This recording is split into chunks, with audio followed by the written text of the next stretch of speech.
In this session of accountancy, I am taking some fundamental or basic concepts of partnership.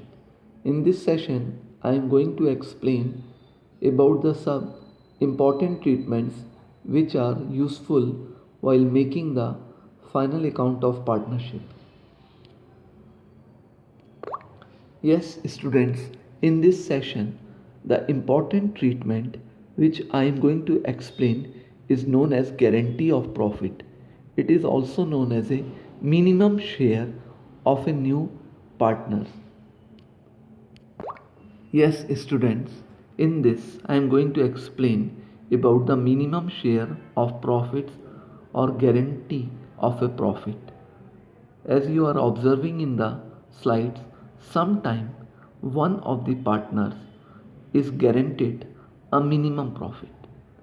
If the amount of profits shared according to the normal profit sharing ratio is smaller than the minimum share, that partner will get his or her minimum share first, while the balance of the profit is to be shared between the other partners. Dear students, with the help of these slides, I am going to explain you how the new partner will get a guarantee by the existing partner. Suppose there are two partners, they are running the business. Suppose they are A and B, दो partners हैं A and B, and new partner C want to join their business, but C have a certain condition. Suppose A और B दो partners हैं, already business कर रहे हैं, सी उनके business को ज्वाइन करना चाहता है, या सी को ए और बी उस बिजनेस में शामिल करना चाहते हैं.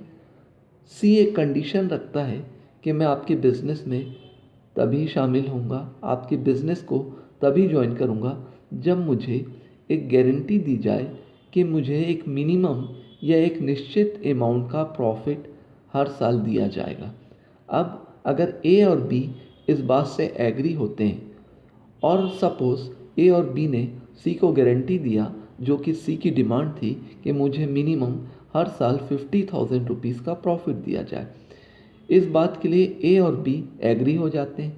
अब किसी साल किसी फाइनेंशियल ईयर में अगर सी का प्रॉफिट 50,000 से कम होता है, तो जो डिफिशेंसी ऑफ प्रॉफिट है, जो प्रॉफिट की कमी है, वो ए और बी मिलके करेंगे. यानी ए और बी अपने प्रॉफिट शेयर में से सी को कंट्रीब्यूट करेंगे.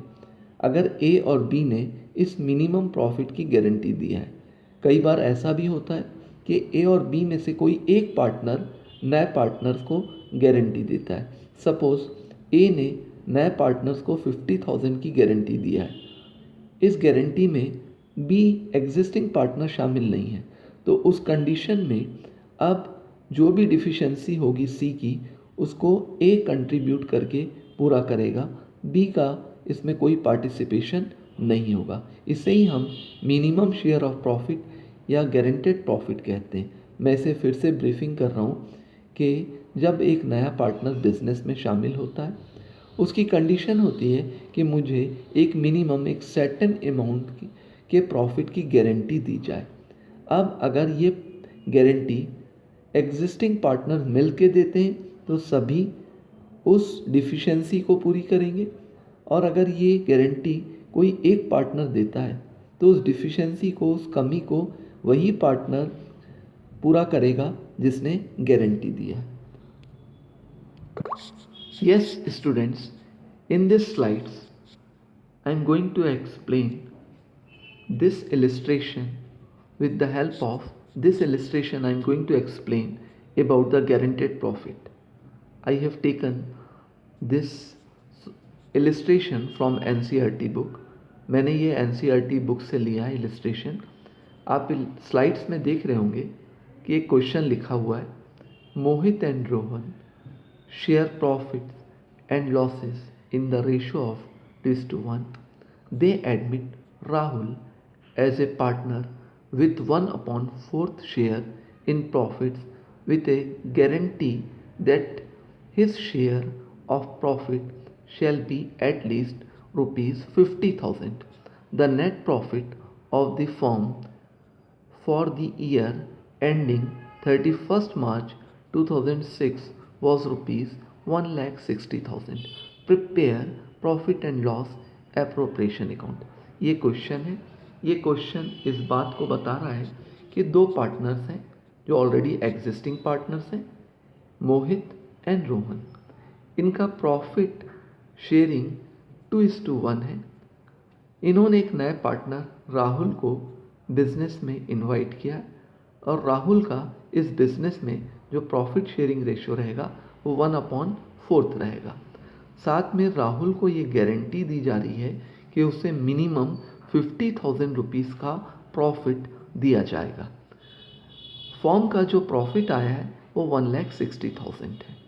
अब आप इस इलस्ट्रेशन में देखिए कि दो पार्टनर्स थे, उनका ऑलरेडी प्रॉफिट शेयरिंग रेशियो 2:1 था। नया पार्टनर जो आ रहा है उसका शेयरिंग 1/4 है और उस पार्टनर्स को 50,000 की गारंटी दी जा रही है।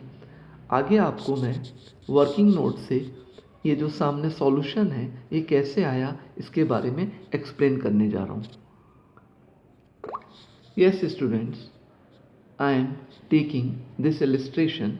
अब आप देख रहे हैं स्लाइड्स में कि तीनों पार्टनर्स का, मोहित का, रोहन का और राहुल का जो न्यू प्रॉफिट शेयरिंग रेशियो रहेगा वो 2:1 रहेगा, यानी 2/4, 1/4, 1/4। मैंने मोहित को M से रिप्रेजेंट किया है और रोहन को R से, और राहुल जो नया पार्टनर है उसका पूरा नाम लिखा है। यानी अब इनका new profit sharing ratio M, R और राहुल का 2:1 होगा। अब देखिए फर्म ने प्रॉफिट जो अर्न किया है 1,60,000 है और इस 1,60,000 को तीनों पार्टनर्स के बीच में इनके नए प्रॉफिट शेयरिंग रेशियो में बांटना होगा। हम M को 1,60,000 जो उसका रेशियो है 2/4, उस रेशियो में अगर प्रॉफिट एलोकेट करते हैं तो M को मिल रहा है 80,000, R को मिल रहा है 40,000 और राहुल जो कि नया पार्टनर है उसको 40,000 रुपीज़ मिल रहा है, जबकि M, मोहन ने और R ने गारंटी दिया था कि मिनिमम 50,000 प्रॉफिट राहुल को मिलेगा। यानी यहाँ पर राहुल को 10,000 रुपीज़ प्रॉफिट कम मिल रहा है जो कि गारंटी के अगेंस्ट में जा रहा। अब इस कंडीशन में जो 10,000 की डिफिशियंसी है उसको M और R मिलके पूरी करेंगे। आप इस स्लाइड्स में देख रहे हैं guaranteed profit to Rahul ₹50,000 and he is getting ₹40,000. It means deficiency of ₹10,000। यानी फॉर्म में जो गारंटी दी गई थी राहुल को वो 50,000 की दी गई थी, लेकिन राहुल को 40,000 रुपीज़ ही प्रॉफिट के रूप में मिल रहा है, यानी 10,000 रुपीज़ की डिफिशियंसी है, कमी है। अब आगे स्लाइड्स में देखते हैं कि इस 10,000 की डिफिशियंसी को कैसे फुलफ़िल की जाएगी और जो राहुल को एश्योरेंस दिया गया था 50,000 का उसको हम किस तरीके से पूरा करते हैं।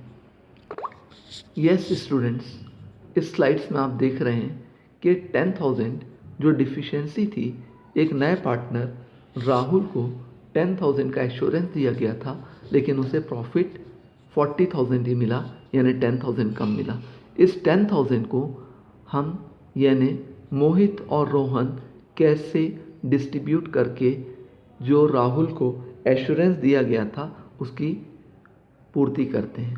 देखिए 10,000 को हमने किस तरीके से बांटा है 2:3 में, यानी अगर हम प्रॉफिट शेयरिंग रेशो देखें तो मोहित का प्रॉफिट शेयरिंग रेशो था 2 और जो रोहन का प्रॉफिट शेयरिंग रेशो था वो 1, यानी 2:1 हुआ, यानी 2/3, 1/3।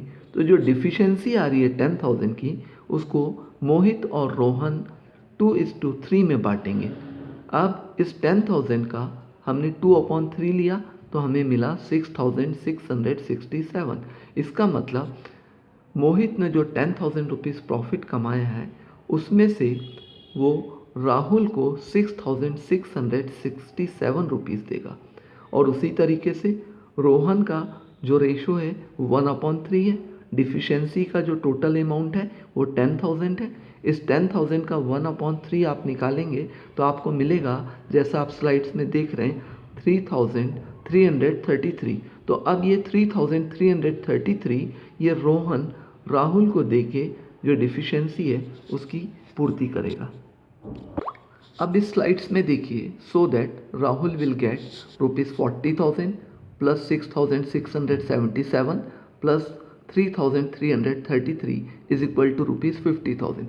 ये स्लाइड्स बता रही है कि राहुल को इस बिजनेस में जो प्रॉफिट मिला था वो ₹40,000 था, और ये जो 6,667 है आपने पिछली स्लाइड्स में देखा, ये मोहित ने कंट्रीब्यूट किया है। इसी तरीके से रोहन ने 3,333 रुपीज़ अपने प्रॉफिट में से कंट्रीब्यूट किया है, यानी मोहित ने और रोहन ने अपने अपने शेयर्स में से जो कंट्रीब्यूट किया है। अब राहुल को 50,000 रुपीज़ मिल रहा है, यानी राहुल की जो कमी थी वो उसकी कमी पूरी हो गई है, और इस तरीके से राहुल को जो 50,000 रुपीज़ की प्रॉफिट की गारंटी दी गई थी वो उसे पूरा कर दिया गया है। इस स्लाइड से आपको समझ में आ रहा होगा ये 50,000 का फिगर कैसे आया। अब मैं आपको मेन सॉल्यूशन की तरफ लेके चलता हूँ। यस स्टूडेंट्स, आपका मेन सॉल्यूशन ये है। अभी तक हम लोग जो देख रहे थे वो वर्किंग नोट था, और एग्जामिनेशन के लिए वर्किंग नोट बहुत इंपॉर्टेंट होता है। अब मेन सॉल्यूशन में देखिए, profit and loss appropriation account, इसके डेबिट और क्रेडिट साइड में 1/1 लेते हैं। क्रेडिट साइड में फॉर्म ने 1,60,000 रुपीज़ नेट प्रॉफिट अर्न किया था। इस 1,60,000 को हमने किस तरीके से डिस्ट्रीब्यूट किया है, जैसे कि वर्किंग नोट में आपने देख चुका है, जब हमने 1,60,000 को तीनों पार्टनर्स के बीच में यानी मोहित, रोहन और राहुल के बीच में डिस्ट्रीब्यूट किया था, तो एक्चुअल में मोहित को 80,000 रुपीज़ मिला था, रोहन को 40,000 रुपीज़ मिला था, और राहुल को 40,000 मिला था। यानी राहुल को 10,000 रुपीज़ कम मिल रहा था, 10,000 की डिफिशिएंसी हो रही थी। और हमने वर्किंग नोट में देखा है कि इस 10,000 को मोहित ने और रोहन ने किस तरीके से पूरा किया है। आप देखिए स्लाइड्स में डेबिट साइड में कि मोहित कैपिटल ब्रैकेट में लिखा है शेयर ऑफ प्रॉफिट 80,000 रुपीज़, और इसके शेयर्स में हमने जो प्रीवियस स्लाइड में कैलकुलेट किया था 6,667, आपने देखा था 10,000 का हमने 2/3 निकाला था, तो हमें 6,667 मिला, और इसको मोहित के प्रॉफिट में से कम कर दिया गया। अब मोहित का प्रॉफिट रिड्यूस होके 73,333 हो गया, और ये 6,667 किसके पास जा रहा है, ये जा रहा है राहुल के पास। आप लास्ट में देखिए, राहुल कैपिटल ब्रैकेट में share of profit 40,000 at deficiency receive from Mohit. Mohit से राहुल ने कितना रिसीव किया, 6,667। फिर से ऊपर चलते हैं। अब देखिए रोहन कैपिटल, रोहन ने एक्चुअल में प्रॉफिट कितना अर्न किया, उसका शेयर कितना आया 40,000 रुपीज़, लेकिन अब उसको डिफिशिएंसी को पूरा करना है। तो अब उसका जब कैलकुलेशन हमने किया, यानी हमने 10,000 का 1/3 किया, तो हमें मिला 3,333, और ये 3,333 हमने रोहन के कैपिटल अकाउंट में से कम कर दिया। अब रोहन का एग्जैक्ट प्रॉफिट कितना हो गया 36,667, और जो 3,333 हमने कैलकुलेट किया था वो किसके पास ट्रांसफ़र कर दिया, वो हमने राहुल के पास ट्रांसफ़र किया है। अब राहुल का प्रॉफिट जो हुआ वो रोहन और मोहित से मिलके 50,000 हो गया। तो अल्टीमेटली राहुल को जो डिफिशिएंसी हो रही थी वो एग्जिस्टिंग पार्टनर ने, मोहित ने और रोहन ने पूरा कर दिया, और इस तरीके से राहुल को 50,000 रुपीज़ प्रॉफिट मिल गया। स्टूडेंट्स, आप देख रहे हैं स्लाइड से कि आपको पूरा क्लियर हो गया होगा कि जब एक नया पार्टनर बिजनेस में शामिल होता है तो पुराने partners, old partner, existing partners उसको गारंटी देते हैं, और अगर नए पार्टनर का प्रॉफिट कम होता है तो उस प्रॉफिट को कौन पूरा करता है? जिन्होंने गारंटी दिए थे। और इस कंडीशन में, इस केस में यहाँ पर गारंटी किसने दिया था? मोहित ने और रोहन ने। इसलिए मोहित और रोहन के प्रॉफिट में से हमने उनके प्रॉफिट शेयरिंग रेशो को कंट्रीब्यूशन निकाल के उसको किसके अकाउंट में ट्रांसफ़र किया? राहुल के अकाउंट में। आपको ये कॉन्सेप्ट समझ में आया होगा? यस स्टूडेंट्स, अब नेक्स्ट ट्रीटमेंट हम जो देख रहे हैं वो कमीशन है, यानी यहाँ पर हम मैनेजर कमीशन के बारे में बात कर रहे हैं। देखिए स्लाइड्स में आपने लिखा है कैलकुलेशन कमीशन में be allowed as a percentage of net profit before charging such commission और आफ्टर चार्जिंग सच कमीशन। देखिए ज़्यादातर ये होता है कि हम जो कमीशन कैलकुलेट करते हैं उसमें दो कंडीशंस होती है, एक बिफोर और एक आफ्टर।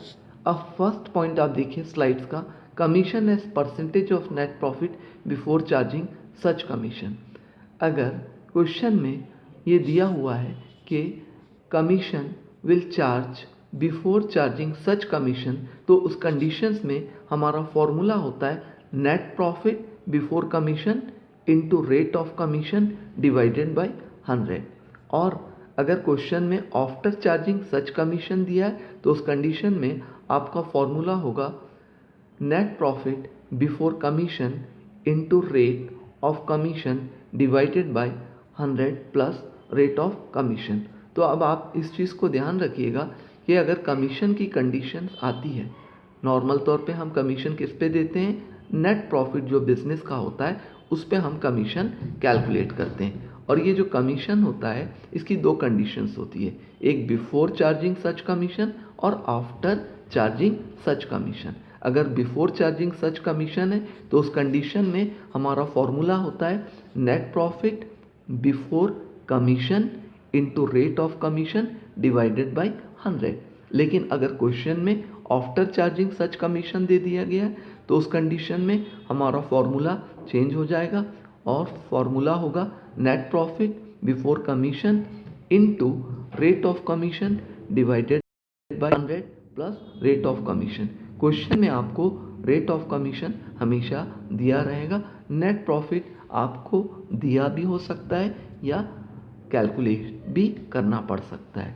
तो उम्मीद करता हूँ कि अभी आपने जो दो ट्रीटमेंट देखा, एक तो आपने गारंटेड प्रॉफिट का ट्रीटमेंट देखा, दूसरा आपने कमीशन के, जिसे हम मैनेजर कमीशन भी बोल सकते हैं। तो इसके ट्रीटमेंट को आप अच्छे से समझिए। ये ट्रीटमेंट हमको फाइनल अकाउंट जब हम P&L एप्रोप्रिएशन और कैपिटल अकाउंट और बैलेंस शीट्स बनाते हैं फॉर्म की, तब हमें यूज़ करना पड़ता है। आप इसे अच्छे से समझिए और कैसे अप्लाई करते हैं इसको समझने की कोशिश करिए। Okay, thank you very much.